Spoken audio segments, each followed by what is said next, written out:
നാളെ അല്ലാഹു സുബ്ഹാനഹു വ തആല ഒരു വിഭാഗം ആളുകളുടെ കൈകാലുകളെ ചങ്ങല കൊണ്ട് ബന്ധിക്കുമത്രേ.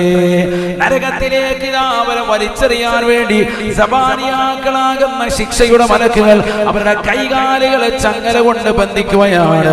അവരെ നരകത്തിന്റെ സൈഡിൽ കൊണ്ടുവന്ന് തള്ളിയിടാൻ വേണ്ടി നിർത്തുമ്പോ ഫയഖറഉ സബിയ്യും മിൻ സിബിയാനിഹിം ഫിൽ കുതാബ്,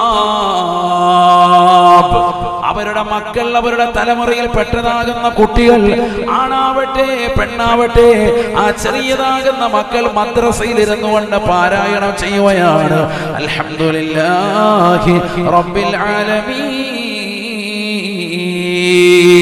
ശ്രേഷ്ഠമാക്കപ്പെട്ടതാകുന്ന ഖുർആനിലെ ആദ്യ സൂറത്തുൽ ഫാത്തിഹ പാരായണം ചെയ്യുമ്പോ ഫയസ്മഉഹു അല്ലാഹു തആല, ആ കുട്ടികളുടെ പാരായണം ഇതാ അല്ലാഹു കേൾക്കുകയാണ്. ഫയർഫഉ അൻഹുമുൽ അദാബ 40 സനതാ,